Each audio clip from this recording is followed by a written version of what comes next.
I'm glad you're there, the Dalek station, the Living Television. We're to take it today, Nigeria Today. Nigeria Today is a current affairs program that comes to you from the stable of the Living Television. And today we are going to look at topical issues as it concerns our country, Nigeria. And my discussions are your great analysts, people who always love to listen to. So from my far left, I have Comrade Nnamdi Elekwachi. Comrade Nnamdi Elekwachi is a historian and a political affairs analyst. Comrade, you're welcome to the program. Thank you for having me once again. After him, I have Barrister Chukwuemeka Nwogwu. Barrister Chukwuemeka Nwogwu is a security consultant and also a public affairs analyst, a practicing lawyer for that matter. Barrister, you're welcome to the program. Thank you, moderator, and good day, viewers. All right, today we're starting with Abia State. The Abia League of Professionals Initiative, ALP, as they are shortly called, is set to grill the governorship candidates of various political parties in Abia State. The candidates are Prof. Uche Ikonne of PDP, Dr. Alex Oti of Labour Party, Professor Greg Ibe of ABGA, and Chief Ikechi Emenike of APC and others. The chairman, governance committee of the organization, Dr. Emeka Okem, said that the candidates will be interrogated on the present dilapidated state of physical infrastructure, as well as the high level of human capital depreciation in the state. They said the program is going to hold on the 25th today, and it will run through 27th of this January 2023. All right, they are talking about our candidates in Abia State. They said all the political parties, but they mentioned, I'm sure the people they mentioned are the people they are certain, will be there today. And then, let me start with you, Barrister. Do you think that what they are doing is of any relevance, and how is it going to help the masses? Well, prior to now, we've not really had a situation where those we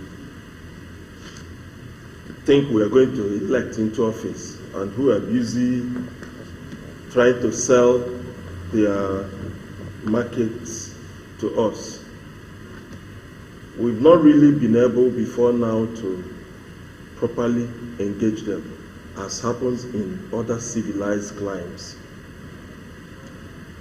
We just had candidates will be moving about, disturbing people. That's what I call, yes. Disturbing people. You go to church, they will invade the church, and usually they would love to target during the harvest time. And the churches, as those being expectant, will always adjust their schedule and create room for thanksgiving, so that no person who wants to thank the Lord should be shut out. And they come in, and before he thanks or after he has thanked, he will now get an opportunity by the leadership of the church to greet the church members. And then, is it just greeting or campaign? And then he's giving the microphone. It will take the grace of God for you to rest the microphone from him once he has collected it, because they will go on and on. I mean, it's like that all the time. When he has that microphone, he is dishing it out, and the people are just listening. And whatever he tells you, you accept it like that. But today, the candidates and the citizenry are now like people who want to sign an agreement, a social contract. You have told us what you think you will do when you get there. We have listened. But then we now decide to formalize. Oh, yeah, come. You sit down, you ask questions. You repeat what you think you want to do. This time around, you are interrogated. Yeah. Granted that not every person would take part in it. It has never been an all-comers game, but certain people, especially from the media industry, and you'll be asked questions on each of those items that you have been telling us about, talking to us about, such that not tomorrow you will turn around and tell us, I never said so. It was my political party that promised to be feeding school children and paying unemployed graduates a certain amount of money until they are employed. But this time around, the records are there. And mind you, it is not just the organization you refer to that is doing that.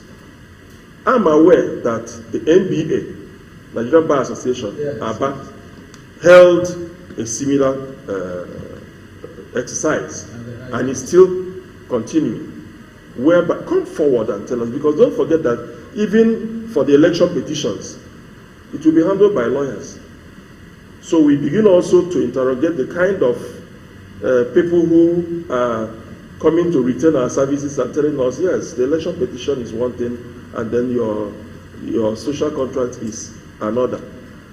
I'm also aware that several, a coalition of media houses in Abia State banded together and created a network that is like a synergy. Okay. Yes.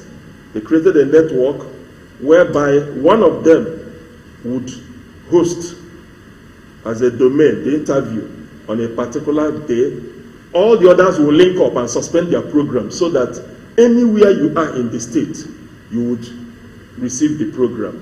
They did it the other day. They had that one was hosted by Love FM of Umuahia, and it was the House of Reps for Isialangwa North and South Federal Constituency. So something like that. We are now, the process is refining. We are making progress. We are not yet there, but we must start somewhere. That is the point being made. And I expect it to continue to get better as the years go by. No longer I will fire you, I will water you. Just elect me, I will put AC on every street. How are you going to? Don't just come and tell us hogwash. You're coming to tell us you will do this, we do that. For an economy that my friend here, comrade, has the better details of the figures. We are already running a 12 trillion naira deficit budget, and we have our standing 77 trillion naira debt burden hanging on our neck, and you're still promising us. And the man who kept us in this mess is still busy writing back to the National Assembly to ask for extension and for power to borrow more, even when he knows he is going out. Even after he has confessed that he is tired, that he is unable to do anything about our security situation, and that he cannot wait to run away, yet he's still borrowing. So these are the things that we now begin to interrogate these people, ask questions, the necessary and proper questions, and get answers from them. All right, comrade, talking about these governors and this organization that is actually going to interrogate these. How do you think this will help this polity? considering just like the lawyer said, most often they will always come out in the public and promise you heaven and earth. Yes. And at the end of the day, and some of them stoop as low as eating with the cripples when they're asking for vote. Eating corn on the road, roasted agbado. Yeah, roast corn. And the moment they are sworn in, they now use tinted glasses. Yeah, beware of liars and beware of dogs. And siren. They even swear, you know, they are sworn into office. They swear by the Constitution and then either the Quran or the Bible. But when they enter into office, neither is kept. In fact, anything being observed is observed only in breach. That's the irony of it. But as it is, I think this is the fundamental thing about democracy, because democracy from its beginning, although people say it started in ancient Greece, but I know what the EU practiced was actually democratic, the Omuna system, where all the first sons, yes, it was parliamentary. We gather and now debate. Then the popular opinion will prevail. I think if you are to go back to the ancient Greece system, it means people gather to talk, to debate. So you cannot talk about democracy without a debate. Debate is the fundamental thing about democracy. Even in Igbo language, it is called ohakarasi. Means the majority has decided, or a majority has decided. So what is important here is that you bring all these persons, you interrogate them according to issue, and that is how to also streamline campaign. You understand, to spotlight issues affecting the state. In this case, Abia State, where they now talked about collapse infrastructure. They can also review Abia debt profile and see whether they can also bring it in, because I'm aware every state is owing. What is Abia's debt profile? How is the coming administration going to tackle it? What is the budget?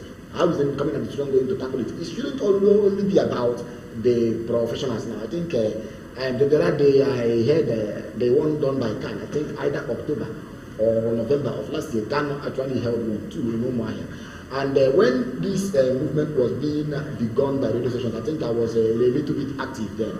I know when Buzz FM and the rest of them, they came together to interview these candidates. But the major thing should be, how has the political landscape in Abia been? And I will say, how has the political landscape in Abia been? And I will say it's been drab, it's been dull. We don't seem to be having or seeing the visibility of candidates. We are not seeing visibility, or we are not experiencing or witnessing visibility of these candidates. We are only seeing posters and pictures, so it is good. We also have conversations with them, so that they tell us what they intend to do going forward. How many Abians can say they have seen manifesto of these candidates? So that is why it's also good to use the media and also professional bodies to spotlight what they tend to bring to us if elected. And I want to thank the Nigerian Bar Association, the Christian Association of Nigeria, and this professional league now in question. And the media houses. And yes, and the media houses. And I'm also urging the civil society groups, although they have released statement, they are also planning something. I'm not here to let the cat out of the bag. To also do the same. There must be heated debate amongst all the contestants at all levels of election. Understand? House of Reps, House of Assembly, Senate, the gubernatorial election. There must be debate, healthy ones. Bring them together. Let us try to see what they have in store for us, so that we know how to do what. And then we always pay emphasis on the national politics, and then we refuse to pay emphasis on the sub-national politics. And that is why it does appear that the democracy is derailing. Democracy is not a business of the elite, it's a business of the grassroots. Until you have the grassroots working, that's when you can talk about democracy. So the extent to which we can pay attention to who is our governor, to who represents us at national level, to who is our local government chairman, you understand? That is when we begin to talk about democracy. So it is a healthy one, and I say it's a welcome development. All right, Council, how can an elected person, either the governor, chairman, or National Assembly, be held responsible for not fulfilling any of these promises at the end of the day? Yes. There are several ways. Remember I said it is a social contract. And it is not signed the way the formal or the usual contract we know on paper. You know, signed, sealed, and delivered by the within. Considering the promises also made by this current administration yes. and the national. And now we are keeping records. When they go to campaign fields, to make those bogus campaign promises. No person can really be held, or rather, not that they cannot be held responsible, but they feel they can resile from whatever they have said, not in this formalized one that is documented, because the Evidence Act refers even to your recording as document. It is documentary evidence. So the clips that you keep of even what we are saying now, they are documentary evidence. Even if it is audio, it is documentary. Visual, it is documentary. And so these things are there that could now be brought up tomorrow.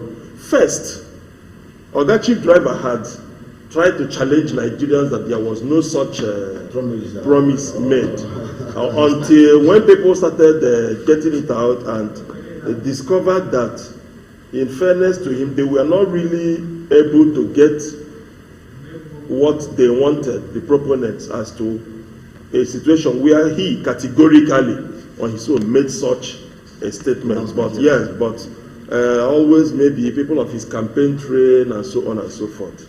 So this time around, you know, the Igbos say that when the bird learns how to fly without perching, the hunter will also learn how to, yes, we have that proverb, how to shoot without aiming. Just from the hip, you fire.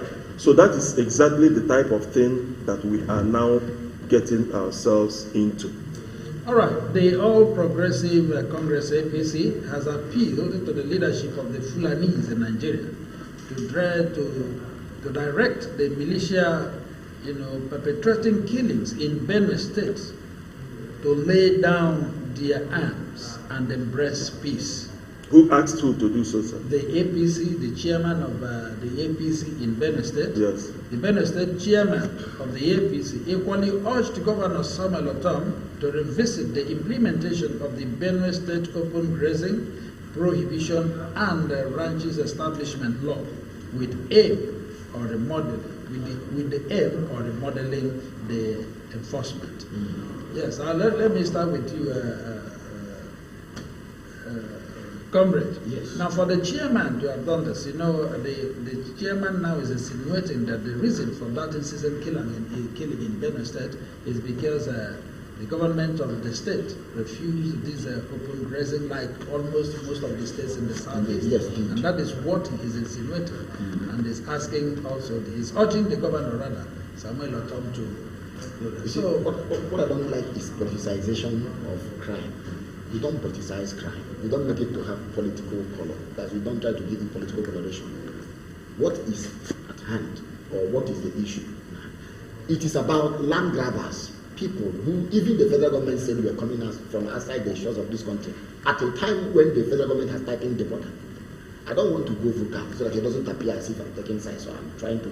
But the chairman should be ashamed of himself. Even begun that way, you understand? Why is he talking now that the election is around the corner? Where was he, or where was his voice all this while, even when this policy was being implemented? What really happened? That a horde of migrant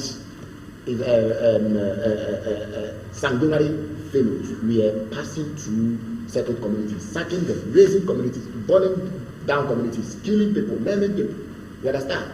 And the president or the presidency, there was no opening, no disclosure, or nothing, no opening, no closure on this matter. You understand? And the governors of the South now agree that if we allow this to happen, we will definitely get overwhelmed. They now decreed to do what? To pass a law against open grazing. And the same law was actually read by people like Okowa, who today is Mutatuku, and the rest of them. They all agreed. You understand? That in order to create a buffer, there needs to be what? A stop of this. Now, the federal government understood very well that there was a drought, there was climate change, which could actually occasion southern migration of this person. But what did the federal government do? Nothing it did. Just allow this conflict to go on. So to me, I do not know why this person will bring up this matter now. Because election is coming, or because he feels it is the appropriate time. So to me, I think it is neither nor here, neither here nor there. So the most important thing is to look at the laws. The federal government, even as we speak today, they are trying to bring about a law water resource bill that will do what? That will also address, I will by other means, you understand? I think we've discussed yes, that will by other means allow cattle and their headers to have access. You understand? And then you don't talk about this, and you see, the Land Use Act is clear, and the council will talk about it more than myself. It vested lands in the hands of the governors. It vested lands in the hands of the governors. So I do not know if the governors are saying our lands are not to be used for this very purpose. I wouldn't know why the federal government is hell bent on it, and why there has never been any punitive measure so far.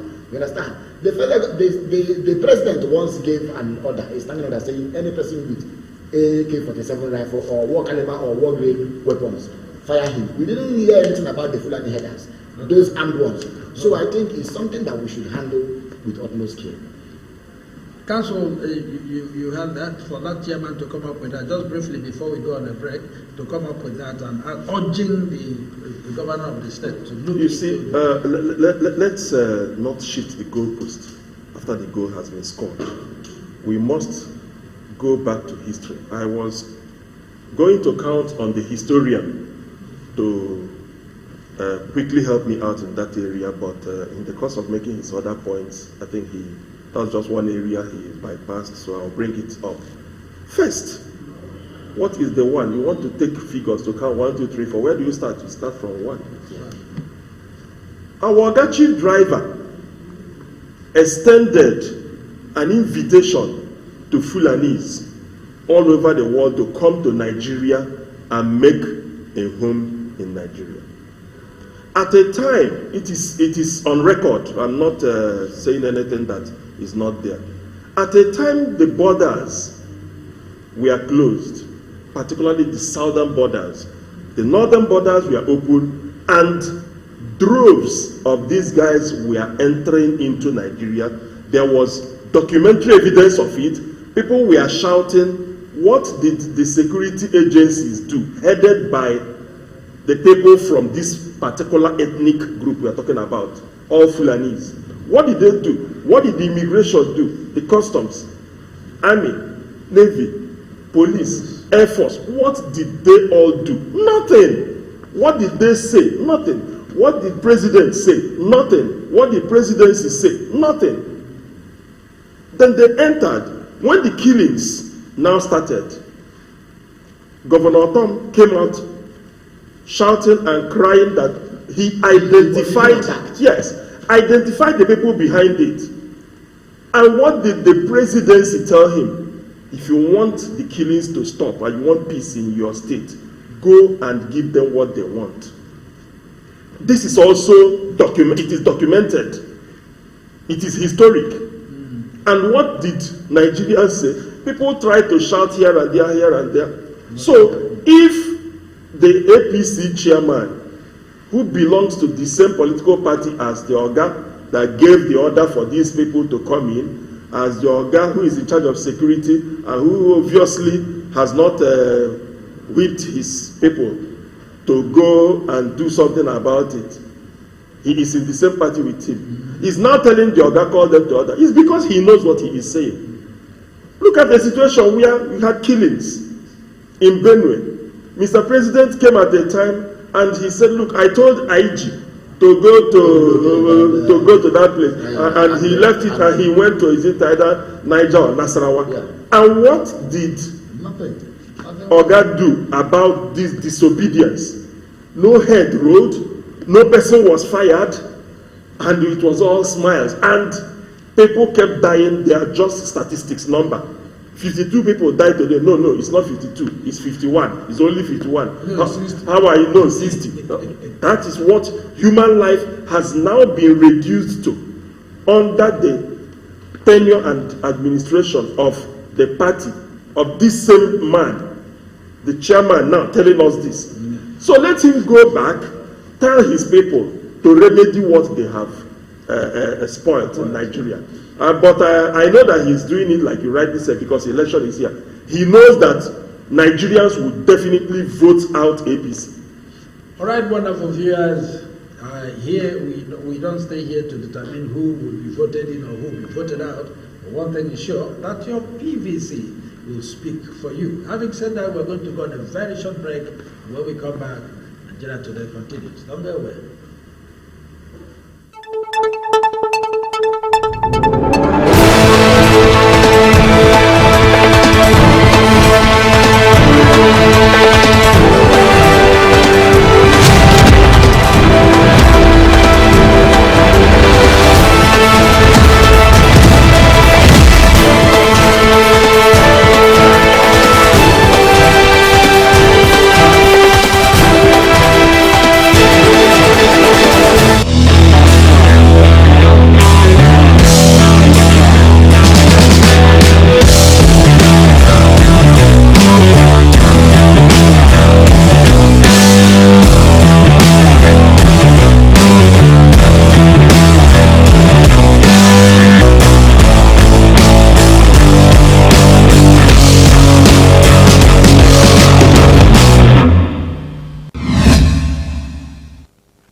Great viewers, I'm glad you're still there watching your favorite television station, the Living TV. We're back again, still Nigeria Today. Alright, the PDP in Anambra State has said that only the victory of the party's presidential candidate, that is the person of Atiku Abubakar, will appease the Southeast and restore the stability of the country's democracy. That is the PDP in Anambra. Let me start with you, comrade. Talking about PDP, and this is the home state of one of the presidential candidates, if not, one of the presidential candidates in the person of Obi, and yet the people are talking about, another presidential candidate, that is that of the PDP. Yes, the beauty of democracy lies in the wide range of choices it offers, avalanche of choices it offers the electorate. That's the beauty of democracy, plurality and inclusion. Everybody is there on the ballot. The people will actually decide on who to vote for or against. But there is something ironic about position of parties. You see, you have the publicity secretary, you have the new media and communications officer. They may issue a statement and signed by the chairman or whoever. It becomes the statement of everybody, every member in the party. That's just one thing about it. So if maybe somebody like Olebuli is with Atiku now, or maybe Falake who is with Tinubu today, should release a statement, it becomes the Tinubu campaign group. Just like Garba Shehu releases a statement, it becomes the presidency. So the whole thing is this is also another thing to eat. How many persons are saying this now? Or even aware. Or even aware that the statement has been issued. So if they say it, or let us even assume without conceding, or even concede that they are actually saying this. How many of them are there? And then to what extent is it binding on them? But it's also good we understand that not all the people in Anambra are going to vote for Peter Obi. It's also important we understand that. And that also that PDP has a presence virtually everywhere in the Southeast. So although we are seeing changes here and there within the Southeast political landscape, but the beauty of democracy is that people make their choice and say this is whom I'm going to vote for. But then certain statements under democracy are issued and then they become binding on the parties. All right, council. Charity they say begins at home, and then and this is his home state. And if other people are hailing him everywhere in the north and the south, and back home, a statement is issued, and it is said to be the entire Anambra people of PDP. How do you don't you think that this will affect Obi's presidential ambition? I think actually going forward, Comrade has analyzed it very well. Two people issue a statement, or even three. Let's say that the chairman, the secretary, the publicity secretary, they issue a statement. It's authoritative. Once they sign it, three of them, yeah, the party has spoken. But those who are angry, yes, especially those who don't even support the idea. Officially, they have spoken. But when they now get to cast their votes, they will now talk with this, not with paper and not with mouth. I am not aware, I stand to be corrected, whether President Olusegun Obasanjo won He lost his word. They said the six He states. lost his word. And that first one, the 6 In states. 1999, he lost his word. That's what I'm saying. The 6 states. So that is to use to agree with what Comrade said. You see, when every person is inside the vehicle, you may not know. You don't call cripple. You don't know the one that is physically challenged in terms of mobility. I'm not getting it from you. See, you may end up having many backseat drivers. Yes. Those who will be yelling, change the gear, divert here. It's like where Nigerians are watching a football match, especially by our national team. Yes, even the Ogo seller in the market, Ayangwa Road. The woman will be. Why can't this coach make this change at this point? The woman is. you understand? Yeah. So, Comrade has said it. That's the beauty of democracy. But at the end of the day, it's all about actual votes that were cast, valid. You go and thumbprint on the line and said, I have dealt with him. I told him that is wasted. So we wouldn't use the morning to judge the strength of the market. We wouldn't use the fact that everybody in the vehicle is seated. We don't know who is physically challenged. When the comes to become, then we will know.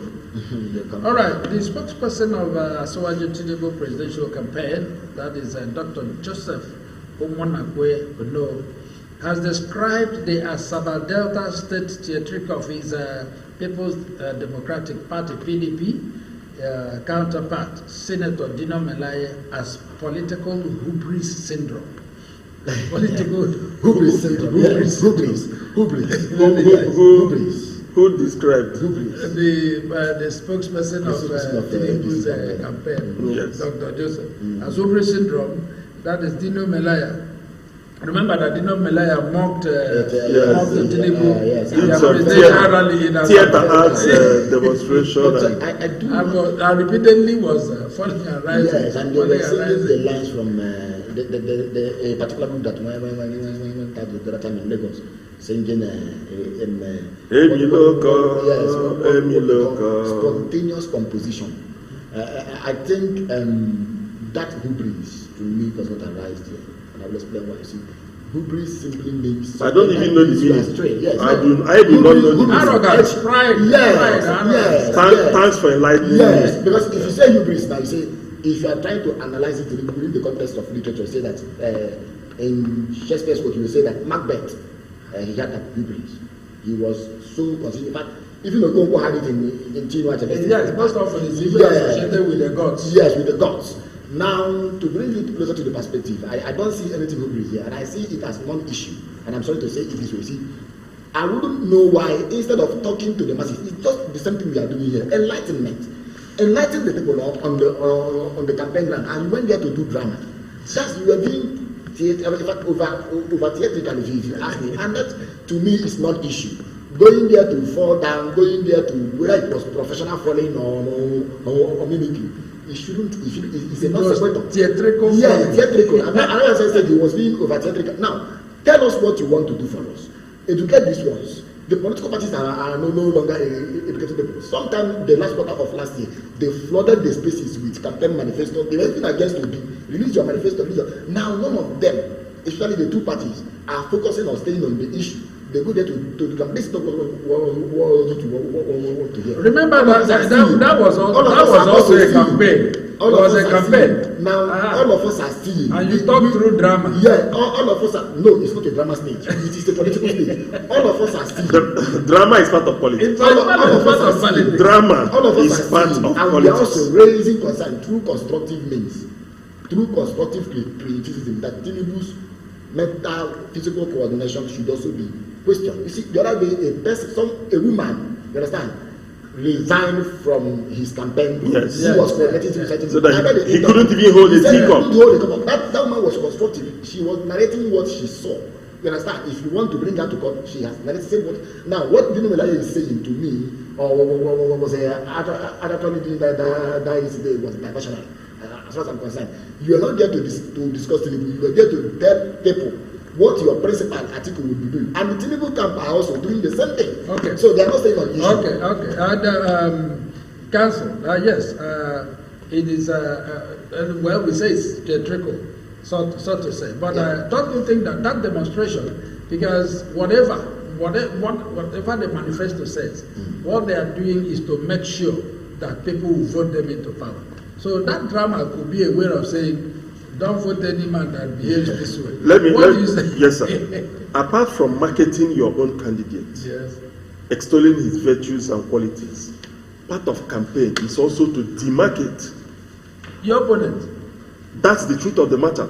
If you have certain facts or information or evidence, you said facts, information and evidence on the other side that would reduce their acceptability to the people, you bring it to the fore.